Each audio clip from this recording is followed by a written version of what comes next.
I recently made a video concerning the Rode microphones, the NTG, the Go 2 and the VideoMic Pro Plus, and I tested where they started to show distortion if you put a loud noise into the front end. The worst one, believe it or not, was the NTG. It seemed to show distortion much quicker and more willing to show distortion than the other two.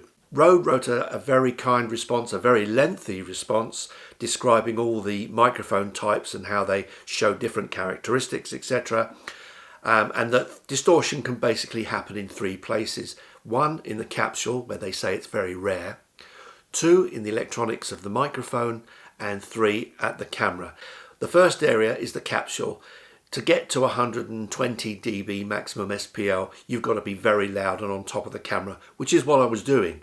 But this microphone seemed to go a bit earlier than 120, to my ears anyway. So that only leaves the electronics. Now there's another thing that we found with particularly the Canon M50 and some other devices as well. And what happens is you speak, if you put on the safety track, so you've got two tracks, a normal track and a lower volume track. They work absolutely fine and they record absolutely beautifully, as the Rode does. I'm not using the NTG in the ideal position at the moment, by the way. It's 3 feet away from me on the camera, so it's not ideal, but for this test it will show what happens. So here is the test using the normal channel first, and that's the sound of it, and then I'm later then going to switch back to the safety track so you can compare the two to see if there's any difference in tone between the two tracks. So here is the test using the normal channel first, and that's the sound of it, and then I'm later then going to switch back to the safety track so you can compare the two to see if there's any difference in tone between the two tracks. You might well have found that the safety track sounded a little bit muffled in comparison to the normal track.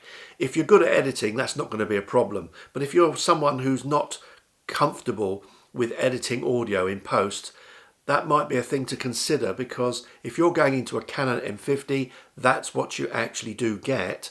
Funnily enough, go into say another type of recording device or some other camera and you don't get the same thing happening. So it's not consistent with devices.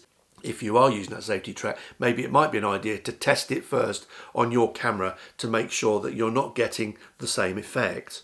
So it does suggest something going on with electrically between camera or the device and the microphone.